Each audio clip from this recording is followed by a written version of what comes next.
di sana ada Pak Sudarman. Assalamualaikum Pak Sudarman, silakan untuk yang mau disampaikan. Waalaikumsalam warahmatullahi wabarakatuh. Terima kasih Pak Abkar dan Buya, semoga selalu sehat. Amin. Pada sahabat Wamima TV semua yang saya hormati, ini ada 3 hal ini Buya yang ingin saya tanyakan. Yang pertama, ini saya mohon izin karena saya menulis beberapa kajian Buya yang ada di YouTube gitu ya. Mohon izin ini. Ini kalau sudah banyak nanti insya Allah akan saya jadikan buku gitu. Dan akan saya bagikan kepada siapa saja yang menginginkan atau yang ingin membaca kajian-kajian Buya. Kemudian yang kedua Buya, ini sehubungan dengan kajian hari ini juga, karena Tuhan itu sulit dijelaskan dan menimbulkan persepsi yang berbeda-beda. Nah, untuk menumbuhkan atau menampilkan atau dalam tanda kutip melihat Tuhan dalam diri sendiri, maka hendaknya menumbuhkan kesadaran diri, kemudian menghilangkan keakuan, lalu memupuk rasa bertuhan yang sudah ada di dalam diri kita. Apakah bisa seperti ini Buya? Ini mohon konfirmasi lebih lanjut dari Buya mengenai tentang melihat Tuhan ini Buya. Kemudian yang ketiga, ini masalah petunjuk Buya. Ini pengalaman saya pribadi, saya ingin minta petunjuk di mana untuk menyekolahkan anak gitu. Nah, oleh karena itu saya dan istri melakukan sholat istikharah, kemudian berpuasa, di samping sholat tahajud juga minta petunjuk di mana tempat sekolah yang pas untuk anak saya. Nah, kemudian melalui intuisi mungkin dengan petunjuk itu saya samakan dengan istri, ternyata diberikan petunjuk di sekolah A, katakan begitu ya.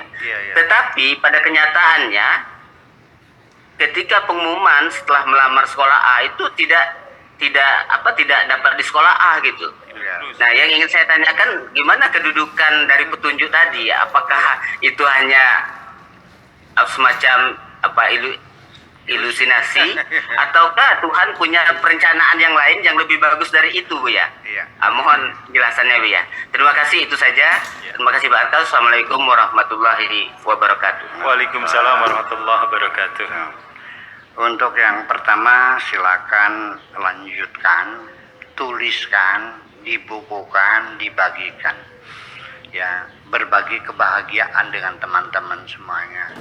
Ya, ketika kita merasa bahagia karena saya bisa membangun pemikiran seperti ini, ya dituliskan biar banyak orang lain yang ikut berbahagia bersama kita. Karena kebahagiaan itu ketika dibagikan, maka kebahagiaan akan semakin berkembang, semakin membesar dan meluas. Kualitasnya meningkat dan kita semakin lebih bahagia lagi ketika ada orang lain yang ikut bersama kita berbahagia. Namanya berbagi kebahagiaan. Karena tidak mungkin kita merasa bahagia di dunia ini ketika kita sendirian. Semakin banyak teman yang berbahagia, maka kebahagiaan itu semakin besar pada diri kita. Mungkin nggak Pak Afkar tertawa terbahak-bahak di hutan sendirian? Nggak mungkin dong. Iya. Semakin banyak teman yang tertawa bersama kita ini, kita semakin meriah dan semakin bahagia. Tetapi kalau penderitaan, tolong jangan dibagikan. Biarkan engkau sendiri dan jangan kau ceritakan kepada orang lain. Karena orang lain juga sudah banyak menanggung penderitaan masing-masing kok. Jangan dibebani lagi dengan penderitaan kita. Itu sajalah. Bahagia kita bagikan, penderitaan biar kita hadapi sendiri saja dan jangan diceritakan kepada siapapun. Mudah-mudahan berhasil, tulisannya bisa dibagikan semuanya itu. Kemudian persoalan tentang persepsi berbeda, ya memang seperti itu. Jadi melihat Tuhan itu ya awalnya dari melihat diri kita sendiri, dan itu pepatah atau atau itu sebetulnya kalau nggak salah itu Aristoteles itu. Ya, bukan Socrates, bukan Aristoteles. Man arafa nafsahu faqad arafa rabbahu. Barang siapa kenal diri, maka dia kenal Tuhan. Itu bukan hadis itu hadis Yunani. Ya, tapi saking masyhurnya dikiranya kata Nabi, tapi itu betul, ya, seperti itu. Tetapi apa yang kau kenal Tuhanmu akan sesuai dengan kapasitasmu. Ketika engkau seorang profesor, doktor, ahli kimia mengenal Tuhan, akan berbeda dengan seorang tukang beca yang mengenal Tuhan. Ya, karena otaknya berbeda. Betul enggak? Kita pada otak yang sama saja, hanya karena beda perhatian yang pengamatan yang berbeda, maka kita menjadi masalah. Ya, banyak sekali yang kau lihat di dunia ini, tapi karena tidak ada penghayatan dalam dirimu, semuanya hilang.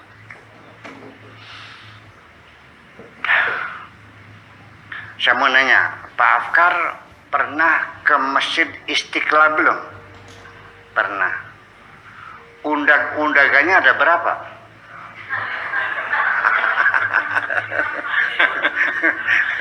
Keran tempat wudhunya plastik, apa besi, apa kuningan? Ya itu. Jadi kecerdasan intelijen kita berbeda. Tapi kalau Anda seorang sarjana di ilmu intelijen, Anda akan hitung itu semuanya. Iya, warna keramiknya, undagannya berapa, kerannya berapa, semuanya direkam semuanya. Berbeda. Memperhatikan orang juga kacamatanya, rambutnya, bajunya, sampai sepatunya merek apa, itu dihayati semuanya itu. Iya, jadi kemampuan orang juga berbeda-beda. Maka sekalipun iya keduanya sama mengenal Tuhan, tapi persepsi seseorang tentang Tuhan itu sangat subjektif sekali. Ya, sangat subjektif sekali. Begini, tentang masalah kekuasaan Tuhan mengatur kehidupan manusia. Kalau orang itu pengalaman hidupnya dalam berbisnis selalu gagal dan gagal. Nanam padi gagal dimakan tikus. Tanam lagi kebanjiran. Tanam lagi kekeringan. Dagang nggak laku. Nyalon DPR nggak jadi. Dia cenderung akan bermadhab Jabariyah. Iya. Tapi kalau orang yang usahanya sukses, dagangnya laris, usahanya jadi, perusahaannya maju, dalam organisasi dia milih jadi Muhammadiyah. Tapi kalau kadang-kadang gagal, kadang berhasil jadi orang NU. Iya, ya seperti itu. Kalau berhasil semua itu Mu'tazilah seperti itu. Jadi kecenderungan kita sendiri juga akan sangat dipengaruhi. Jadi kenapa kita bermadzhab Syafi'i mayoritas? Ya bukan karena penyebarnya Syafi'i, karena milia kita, faktor geografis kita sangat mendukung sekali bermadzhab Syafi'i. Karena kita berlimpah ruah airnya. Nah, orang yang hidup di tengah padang pasir nggak jadi madzhab Syafi'i itu karena boros menggunakan airnya.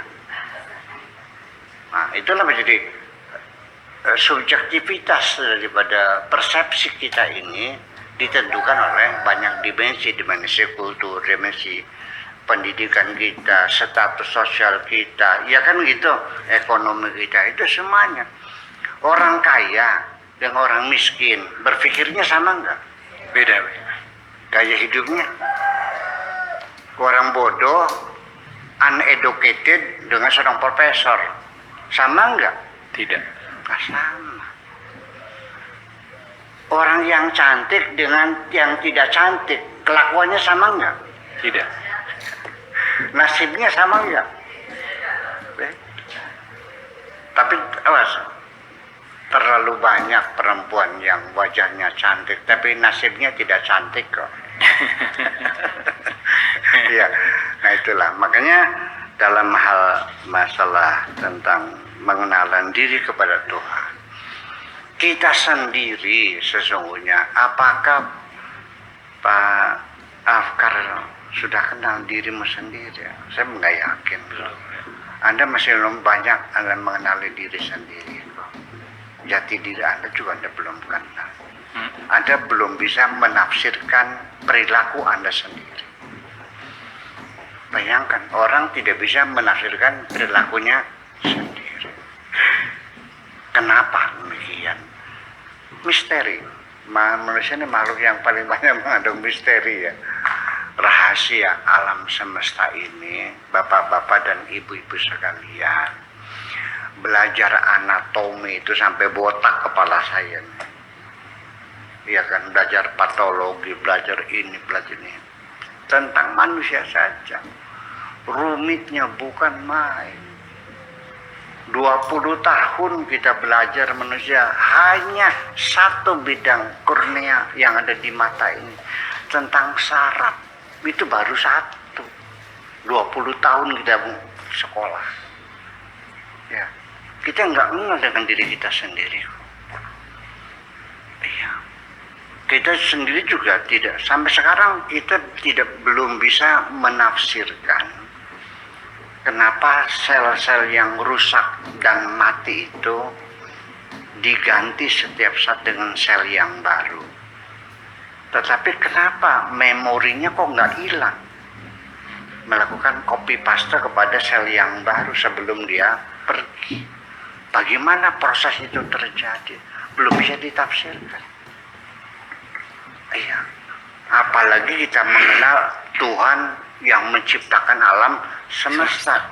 Ciptaannya saja kita tidak bisa memahaminya kok.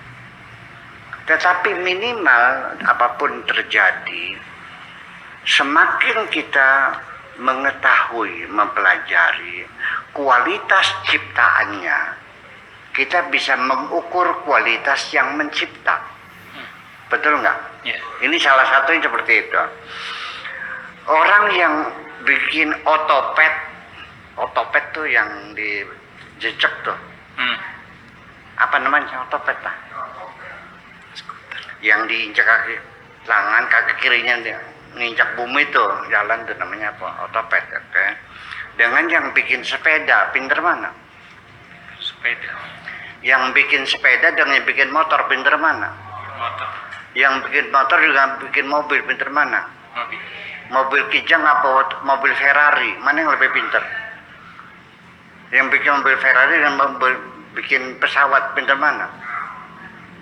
Yang bikin pesawat olang-alik antariksa, yang bikin olang-alik dan yang bikin matahari, pinter mana? Jadi dengan kita semakin banyak mengkaji ya kualitas daripada ciptaan seseorang, kita bisa mengukur betapa pinternya orang itu. Betul nggak? Begitu kita melihat alam semesta yang sangat sophisticated ini, kita akan terkagum-kagum betapa hebatnya Tuhan Sang Pencipta. Itu juga sudah maksimal ya, kita sudah hebat Pak. Kalau kita sudah bisa mengatakan betapa hebatnya Tuhan itu sudah berarti sudah mengenal Tuhan.